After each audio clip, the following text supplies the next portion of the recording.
alegra la presencia de tus hermanos seminaristas que están en su proceso de formación a la vida sacerdotal.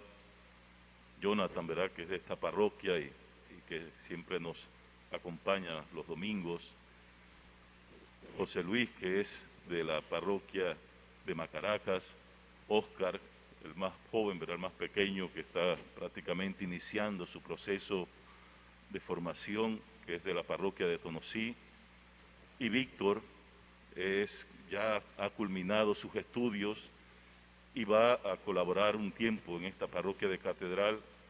Ese proceso, ¿verdad?, del inicio de la vida ministerial, que requiere siempre la observación, el ir viviendo esas experiencias pastorales, ese acompañamiento a la comunidad y muchos aspectos ya donde los sacerdotes con quien él irá se convertirán prácticamente en sus formadores, en sus maestros, en aquellos que le van mostrando ese camino hacia esa vida.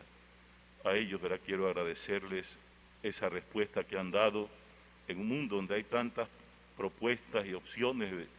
Ellos han sentido esa inquietud, ese deseo de seguir esa voz que nos llama y que nos anuncia, ¿verdad?, un mundo que le hace falta a Dios, un mundo que le hace falta una alegría auténtica, eso que quizá el Evangelio en el fondo, ¿verdad?, presenta en este relato de las bodas de Caná, como muchos sabemos, ¿verdad?, esa ausencia de vino, eso que María le expresa a su hijo: no tienen vino, se acabó el vino.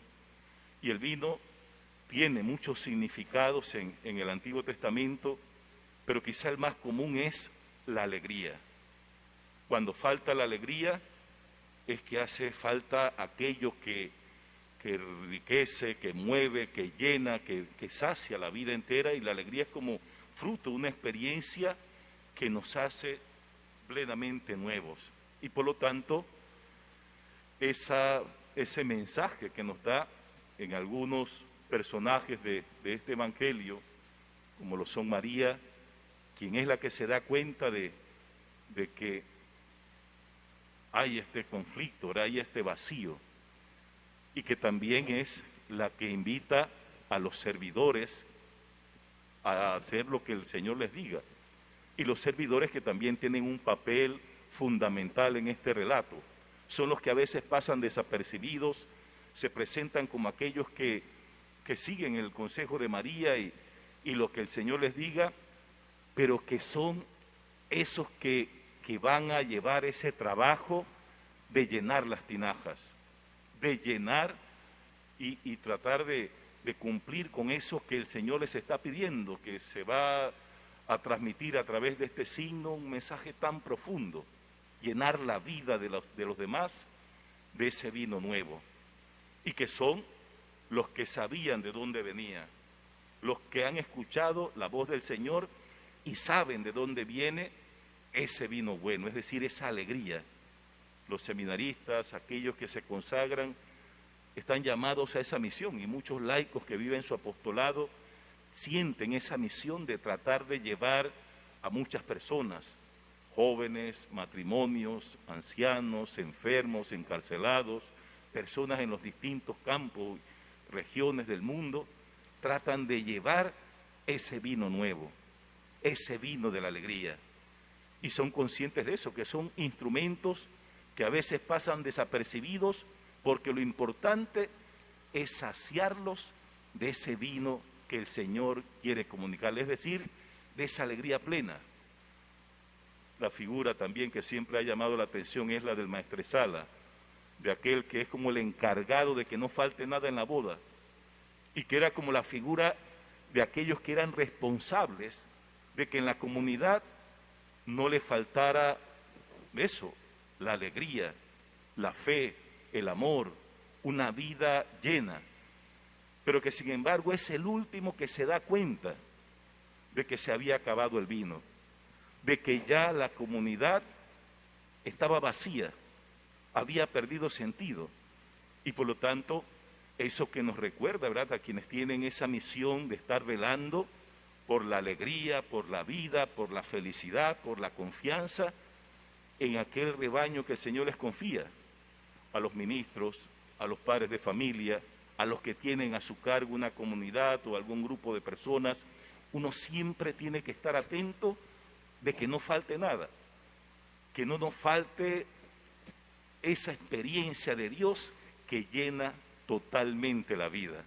De hecho, este relato de San Juan, que es con el que inicia prácticamente la misión de Jesús, San Juan al final dice que es el primero de los signos. Son 7 signos que se presentan a lo largo del Evangelio. San Juan utiliza este término de signos en vez de milagros, porque son signos que van a dar una enseñanza, un mensaje profundo. Y este relato de las bodas de Caná es como esa introducción a lo que será el ministerio de Jesús, la misión de Jesús, ante un mundo que ha perdido la alegría, que ha perdido la fe, que ha perdido ese ardor del amor, de esa relación profunda, íntima de amor con ese Dios que es Padre, pero que en la Sagrada Escritura también utiliza esa imagen del esposo, el cantar de los cantares que va mostrando un cántico hermosísimo, de esa búsqueda que tiene el ser humano de encontrar esto que lo llene plenamente, el amor de los amores, el que le da alegría, felicidad, confianza, aquel que sacia de verdad la vida plena. Pero que toda esa experiencia de la alianza, es decir, de ese pacto entre la comunidad, entre el pueblo y su Dios, tenía como contenido de este contrato el amor. Él nos ama y lo que espera de nosotros es que también lo amemos. Él es nuestro Dios, nosotros su pueblo. Y cuando uno vive esa experiencia, que no se queda en lo que cayó el pueblo, en una religiosidad de cumplimiento, cumplir la ley, cumplir ritos, todo eso que es bueno, que es necesario, pero que es un proceso de iniciación para llegar a esa meta que es la fe. Y la fe, que es esa relación de comunión, esa relación personal, donde entiendo que Él es mi Padre, que Él me ama, que Él me acompaña, que con Él a mi lado no me falta nada. Es mi fuerza, mi seguridad, mi autoestima. Es aquel que me llena siempre. Y por lo tanto, la experiencia de la fe que me hace entender ese amor tan grande que me tiene, la misericordia y ese amor de Padre que me bendice con tantas experiencias y tantas bendiciones que me da en las personas que me rodean, entiendo la profundidad de ese amor y que Él siempre está a mi lado, que jamás me suelte de la mano, esa experiencia de la fe que llena la vida. Pero en la antigüedad la fe se fue llevando a ese punto de la religiosidad, de cumplir leyes, de cumplir normas, y todo esto, como decía, es bueno, es necesario. Hay etapas en la vida donde uno tiene que ponerle ciertas normas o ciertas leyes a los hijos, al niño, adolescente, para que él vaya creando actitudes, convicciones, esto que le ayuda a ir formando su carácter, su manera de asumir responsabilidades, sacrificios, siempre son necesarias. Se habla de eso, de que al principio uno va marcando la ley, pero ya después eso se vuelve parte de sí mismo, que es necesaria, pero que lo importante y lo fundamental para que un hijo, una persona, entienda, interiorice, haga esas normas o esas leyes o esas prácticas parte de su vida, es el amor y la claridad con la cual se va a transmitir esas leyes. Si uno manda por mandar y no expresa el afecto o el interés, no le amplía todo el sentido que tiene cierta actitud como orar, estudiar, esforzarse, trabajar. A veces, aunque sean cosas buenas, la manera como se transmite, eso puede crear rebeldías, eso puede crear el deseo de no querer hacerlo o hacerlo de mala gana. Pero cuando hay toda esa pedagogía del amor que se da en esos maestros que son los padres, todas esas actitudes que se dan en el cariño, en la comprensión, en esa dinámica de ese vínculo familiar, eso se convierte en una formación para toda la vida. Pero que todo eso va reflejado en una imagen que siempre me ha llamado la atención, que son esas tinajas de piedra, esas 6 tinajas de 100 litros cada una, que era una cosa abundante, esto de 100 litros cada una serían 600 litros, pero el número 6 en la Sagrada Escritura quiere expresar esto de lo incompleto. La totalidad en la Sagrada Escritura es el 7. Si en 7 días creó Dios el mundo, es decir, Él lo creó todo, la totalidad de la creación como obra de Dios. Al 6º día crea al ser humano, pero que lo hace al 6º día, es decir, no estaba completo. Lo crea al 6º día para que entre al 7º día, es decir, para que entre a esa plenitud, a esa totalidad de su ser. Y por lo tanto, la religiosidad, como decía, son elementos necesarios, valiosos, pero que es incompleta cuando no se vive esa experiencia profunda de la fe. Puede quedarse en algún aspecto de la vida, pero lo que realmente nos llena, lo que realmente sacia, es esa experiencia de la comunión, de una relación personal con Dios. Las piedras y esas tinajas de piedras vacías son como signo del vacío, de la pobreza, de algo frío, algo sin sentido. Y las piedras también representan, estas 6 tinajas para las purificaciones estaban en el templo. Por lo tanto, esa figura de piedra no es casualidad, sino representan también las tablas de la ley que habían sido escritas en piedras. Esa ley que representaba, como les decía, la religiosidad, el cumplimiento, todo esto que tiene su valor y tiene su sentido, pero que no puede quedarse solamente en eso. Muchos de nosotros ya no necesitamos ley, ya estamos convencidos de las cosas que no son honestas, que no son buenas. Cuando uno no tiene claridad, hay que ponerle la ley.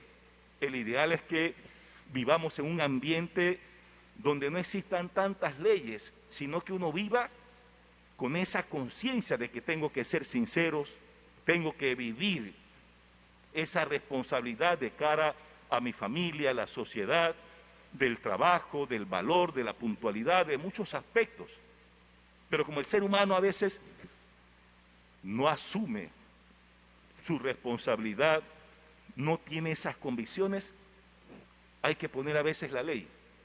Los lugares más conflictivos son los que más leyes tienen, pero que la ley ayuda, son instrumentos, son herramientas que Dios dio en el desierto, camino a la libertad, es decir, una herramienta que nos ayude a mantener la libertad, a que nada me esclavice. Pero lo malo es cuando la misma ley me esclaviza y no encuentro el sentido del por qué. Que no puedo hacer esto, que no puedo hacer lo otro, que no, ¿por qué? No sé, nadie me lo ha explicado, nadie me lo ha dicho, no he vivido esa convicción de por qué tal cosa es pecado. Y el pecado, como hemos dicho siempre, no es algo religioso. El pecado, ese término que se utiliza para alguna acción que va en contra de mi salud personal, espiritual, física, relacional, es lo que va en contra. La mentira, la envidia, el odio, los vicios, todas estas cosas nos afectan, dañan, destruyen, alteran la paz y el orden del mundo. Pero que es necesario tener conciencia del por qué esas cosas están mal. Y uno a veces se convence, y hay gente que deja ciertas actitudes malas cuando empieza una vida de amor al iniciar en el matrimonio una familia. El amor a su matrimonio, el amor a sus hijos, el amor a su hogar, uno cambia muchas cosas. El amor transforma, el amor cambia.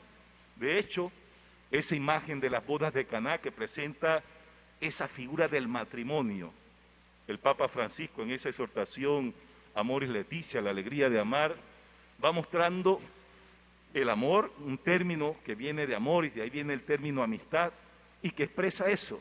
En el mundo vivimos esos sentimientos de amistad o de amor en distintos niveles. Ese amor de los amigos, de los compañeros, el amor del padre, el amor del hijo, el amor de los esposos, el amor a los abuelos, es decir, son distintos niveles de amor. Pero que el Papa presenta el matrimonio como el amor máximo. Esa imagen del Génesis donde se da cuenta que el ser humano, que el hombre está solo, necesita a alguien que le complemente para que juntos sean un solo ser, una sola carne, una sola cosa. Es decir, para que el hombre se complete totalmente. Esta experiencia del amor lo completa. Le faltaba algo y esa experiencia del amor hace que la persona se vuelva una con la otra. Que lo que sufre el otro, lo sufre la persona que ama. La alegría del otro es la felicidad de quien ama. Y por lo tanto, esa figura tan hermosa que nosotros entendemos del matrimonio, con todo el sentido de la palabra, ese matrimonio que es un amor que se entiende como entrega. Algunas veces he dicho eso, de que cuando uno ama, uno entiende que ya la vida no es de uno. Y no es porque uno le han puesto una traba, no, porque uno ama tanto que uno piensa más en las personas que ama que en sí mismo. Que uno lucha ante las dificultades, ante las tentaciones, ante las pruebas, porque jamás sería capaz de hacer sufrir a esos seres que ama. Y uno vive con fortaleza, es ese amor que hace a mucha gente fuerte y vence y lucha contra sus debilidades porque ama y quiere lo mejor para esos seres amados. Eso llena a la persona. Por lo tanto, estas 6 tinajas vacías representan eso, una religiosidad, una experiencia que no está completa, hace falta algo. Y en esa dinámica de todo esto que el Señor nos va a presentar, el llenar estas tinajas de agua, el agua que es uno de los elementos esenciales de la vida. Hay 3 elementos que son el aire, el sol y el agua, que los necesitamos para vivir y son gratis. Dios lo ha puesto para que todos gocemos de eso, del agua, del sol, del aire. De igual manera, en algunos pueblos del Medio Oriente, sobre todo en la antigüedad, la comida básica, lo esencial para la mesa era pan, aceite y agua. Es lo normal, es lo básico, lo que siempre está. Ya cuando hay vino, ya es un añadido valioso, ya cambia. Ese es como cuando uno come siempre lo mismo con agua, pero cuando hay un plato bueno, lleva un refresco, lleva vino, lleva algo que acompaña y completa la comida. El agua vendría a ser como nuestra vida natural, una vida que puede ser buena, que puede ser honesta, que tenga valores, que quizás se lleve bastante bien. Jesús, cuando aquel joven le pregunta qué tengo que hacer para alcanzar la vida, le dice, cumple la ley, cumple los mandamientos. Y empieza diciendo esos mandamientos que se relacionan con las relaciones humanas. No matarás, no robarás, no cometerás adulterio. Es decir, omite los primeros mandamientos que son en relación a Dios, para decir que nuestra vida natural, todo ser humano puede llevar una vida buena, sincera, honesta, de luchas, de sacrificios, y es buena, pero no lo llena todo, no está completa. Habrán muchas cosas que nos dan salud interior, psicológica, pero que a veces nos falta algo, y ese algo es aquel que transforma el agua en un vino bueno, que transforma la vida, esto que es propio, lo esencial, en una vida que se vuelve luz, una vida que inspira a los demás, una vida que enriquece la vida de los demás, una vida que lucha para que la gente sienta ese buen sabor de la amistad, de la confianza, del cariño, de todo lo que uno transmite cuando la vida se transforma en ese vino nuevo. Es decir, lo que nos falta para alcanzar esa plenitud es una experiencia profunda de amor de Dios, que cuando voy experimentando la grandeza de ese amor, todo lo que Dios hace en mi vida, toda esa experiencia en donde encuentro que en el camino de mi vida siempre Él ha sido mi luz, aunque en algunos momentos me haya alejado, haya cerrado mis oídos, mi corazón, pero que Él siempre está allí, que su amor es incondicional, que Él no se divorcia nunca de su pueblo, a pesar que le sea infiel, a pesar que ponga su confianza en otras cosas, Él siempre está allí. Y en esa dinámica, en la alianza, en el Antiguo Testamento, aunque el pueblo se iba y se dejaba llevar por otros ídolos, Él siempre buscaba esa manera de seducir al pueblo para que descubriera que no hay nada en este mundo que nos llene tanto que esa presencia de Dios, que me da la fuerza, la claridad, una visión mucho más amplia de lo que es la vida, de lo que es la humanidad, de lo que es mi prójimo, de todas las situaciones que vivimos desde esa mirada de la fe, es decir, de esa relación donde descubro ese amor de Dios que me llena y que me da plenitud. Por eso, en este inicio del Evangelio de San Juan, que va presentando toda esa dinámica, cuando uno hace un relato de una boda, lo primero que presenta es la figura de la novia, del novio. Aquí al novio lo presentan ya como para regañarlo, decirle, todo el mundo pone el vino bueno al inicio, y ya cuando los demás están bebidos, ya cuando ya se les pierde el sabor, uno le pone hasta vinagre. Pero que lo que San Juan presenta no es el relato de una boda, presenta el relato del primero de sus signos. Y este signo que nos muestra una humanidad que le falta vino, una humanidad que se ha alejado de aquel que nos ama tanto, de ese Padre bueno, de ese Padre que se manifiesta en el Antiguo Testamento como el esposo, que siempre desea lo mejor para su pueblo amado. Por eso pidamos al Señor que en nuestro caminar estemos siempre presentes de que hay alguien que siempre está atento, que siempre intercede ante el Señor para decir, a estos le falta vino, a este le falta fe, le falta alegría, le falta luz, le falta claridad para entender la vida, los conflictos, los problemas, las situaciones que realmente lo llenan. Esa madre que siempre está intercediendo por nosotros y que necesita que también nosotros podamos hacer lo que nos dice Él. Como madre lo necesita porque una madre quiere lo mejor para sus hijos.